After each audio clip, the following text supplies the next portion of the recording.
Jots, how you doing? So according to the changes on the website, the game is now harder. We got the DLC installed, which means more cars are going to be available, and the general structure of the career is different as well. First time playing this Xtra mod, and yeah, like someone mentioned, definitely one of my favorite simcades out there. Although I dare put this game into like full-on arcade, or at least, you know, somewhere in between full arcade and simcade, you know. Yeah, but I will say the yellow filter on this game is a lot more sensible than it is in Most Wanted.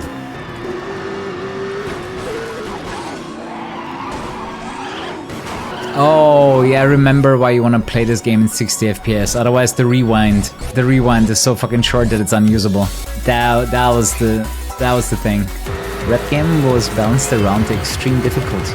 I wonder how it is for the mod though, because it looked like we needed more money to start off already. They said like we need 150k. We're gonna figure out as we go exactly what he changed with the Xtra mod. One thing that we definitely have is the DLC. This event feels way easier. I don't know what's up with the Ford Falcon, but that car sucked. That car really sucked. Like, this feels easy in comparison. The opponents in this game basically ignore your existence, so you gotta look out for yourself or they will take you out. It always comes down to like finding the sweet spot of, you know, handling your car. Like, you want to get your car into a little bit of a, you know, a little bit of a drift for some extra grip. You know what the driving assists in this game feel like? The gamer mode in Dirt 4. You know, where the gamer mode allowed you faster lap times than the professional mode. Like in most games, I'll turn the assists off to become faster, but in this game it's the other way around. With the assists, you will have faster lap times, and honestly it's quite necessary for some of the difficulty settings in this game. Yeah, this is one of those games that does have satisfying handling. It is very similar to Most Wanted in that way, where the cars drive in a realistic manner, but they're more realistic, they're more grippy than the real-life counterparts. So it allows for extremely fast driving, which is fun, in my opinion, something that should be in a racing game. The thing is, when you go towards sim, the cars become death traps, right? You brake a little bit too late and you're gonna like slide all the way to the wall, and then you're basically out of the race. KuruHS in his Koenigsegg. A man can dream. Some of them really pay like crap. Like, why would they even do these? They pay way better. Target lap time 132. Also, I really like the art style that they're using in this game. Also, I love how the game kind of wants you to cut over curbs all the time. Yeah, big mental letters. I mean, it looks good. It's much better than the basic shit that you get in the follow-up games. It actually has character and, you know, it doesn't look as basic. When did they get so comfortable to like make the games boring AF? Dude, this Dodge could never have a chance against the Viper unless it has like, I don't know, 200 more horsepower to make up for it on the straights. Like, the aero on this car is basically non-existent. How's it gonna keep up with a Viper? Power family. As said, it needs like a few more hundred horsepower to have any chance. Oh, wow. I was about to say, like, if I'm not braking there, the F1 is gonna snipe me down. Things for drifting, I usually turn traction control off because it is extremely counterproductive for this game mode. I really think traction control should be off by default for drift events. Like, it shouldn't even be possible to have this activated, considering how much it messes with your controls. And the off-road physics is so messed up in this game. You do not want to get off. It's also interesting to me that like only the off-road physics are wonky, but everything else is fine. We might change it overall. So, number 15 guy on the blacklist. I was told, just press the randomize button. Balls. Okay. I mean, it's cool that it exists, but that was not what I wanted to do. Yeah, that's part of the mod, you know. He extended the Demolition Derby with a regular racetrack. So you're right, usually you don't do this race. And I like the handling in Grid 1 a bit more. It's less depending on drifting than the second one is. The second one requires you to drift a lot more to get faster around the corners.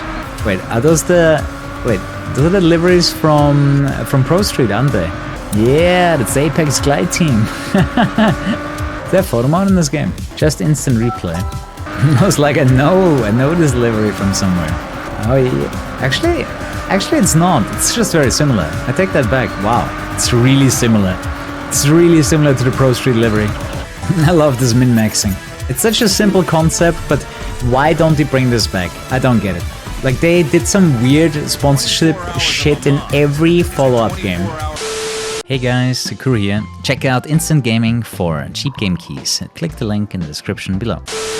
But I think this is another one of those games when the first guy gets away, he basically becomes unhinged, unrestricted, and his lap speeds that he could never keep up with.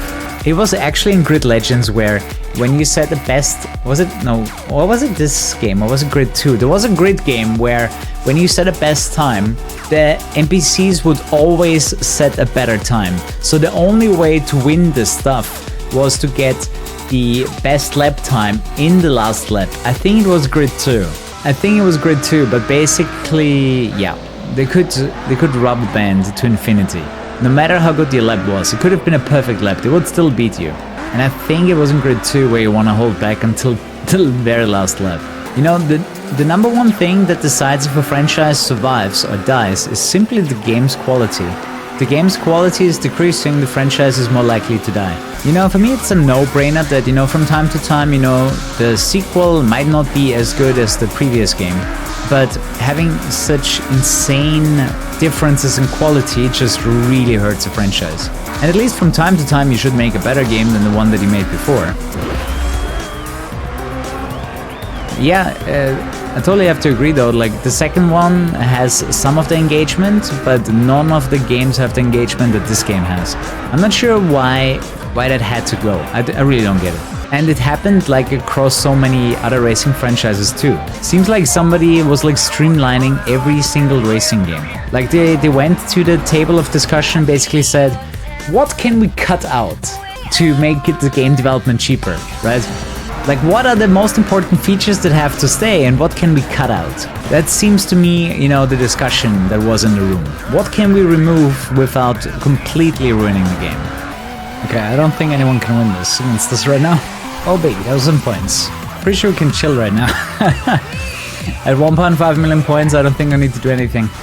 I gotta say, it feels like it properly interprets the controller inputs, which is so rarely the case when you do drifting on any video game. Like GT7 has drifting and it feels awkward as hell.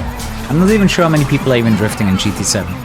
But I remember having to do some drifting missions while playing through the game. Finally, we unlocked our teammate. We could even pick ourselves.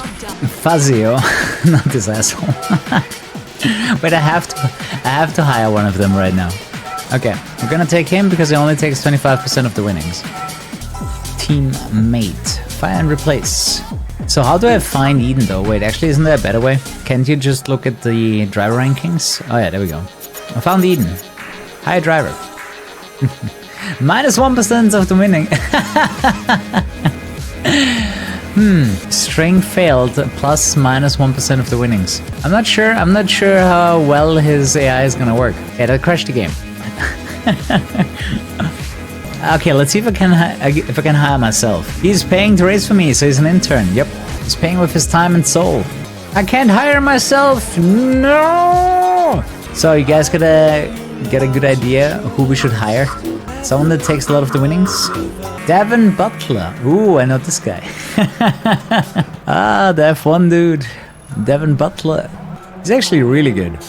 Yuki Tsunoda. Kazunori Yamauchi. Oh, Nate Denver does exist. No awareness, no consistency, no skill. Just aggression and reactions. Dude, I actually think I want to take Devin Butler. He seems decent. Alright, Devin Butler it is. How can he go wrong? How can we go wrong with Devin? This is Ryu's brother. Hey, it's Ronnie! Look at his car, man. He's a Supra. He's a yellow Supra. They brought Ronnie. He had to get off the start. The thing is, when they have such a good start, it doesn't feel like you can ever catch them. Like, they keep a certain pace that is just insurmountable in some cars. The most wanted, you also barely ever use the brakes. Like, you just let go of the gas and you start steering. Devin, no! My money! Leaving my money in the dust, Devin. At least now I don't have to worry about getting past my teammate in a clean fashion. Oh no, I lost it again. Whoa! Poor guy. Like looking at the stats, if they're representative, then the Ferrari is really weak, and the 787 is probably the best. But I expect some good sponsors out of this one. Do we even have the money? I don't even have the money to buy this. Okay, we're gonna do something else first. I think in many layouts it's not possible to get points on every pole. For a few, I am 100% sure that it's not possible because they're so close to another, and you need to flick, and you can't flick that fast and get them both. It's so much harder to drive this game in this camera. Really low spec rear cam too, but man, still better than some modern games. Some modern games basically have the worst possible looking rear mirror you can imagine. It's like just blur and nothing else. Because the games are so poorly optimized that you can't even render like the rear world a little bit in your mirror. I'm surprised I only get to choose DLC cars. Like what car was here usually? It must have been another event then. Yeah, never seen those cars either. Ford is a bit too American for me. Let's go for the Holden. Bathurst? I do not remember that in Grid. What? Okay, here's some new shit. That's DLC for sure. Ah, what are you doing? You all suck at this track. Completely new content, let's go. Bathurst in Grid 1. In a car that I've never driven before. Which means I can probably cut like crazy, right? Unless they put the wall there. Nope. There was so much dust because some other idiot drove into it. Okay. So in Grid you can easily cut, but obviously they put the wall there. Derby racing I always found a lot more fun than... Derby in an arena is just very, very slow and not very fun. Derby racing makes a lot more sense to me because you have to worry about how much do you want to damage your car, how much do you even want to engage in, you know, ramming people. You still have a race to win, right? Derby racing, in my opinion, way better, which is why Wreckfest, in my opinion, is such a success. I mean, sure, it has a regular demolition derby too, but most people are gonna play the derby races anyways. The best team management aspect, yeah, not only team, team managing, but also sponsors and everything. They did do that. Easily the best in this game, and they kept declining over time. Sadly, they couldn't keep up the quality of Grid 1. Wait, you mean I can recruit myself now, right? If I find myself, I can recruit myself. I'm slightly better. Slightly better than Eden. But I also take a lot more of the winnings. Get fired. It's gonna be funny driving with myself and then raging at myself for making a mistake. This, in my opinion, is one of the most boring racetracks, but at least in fast cars it's somewhat entertaining. The thing is, Euro has a bunch of not endurance racing, but also like touring car. And touring car, man, boring. So boring.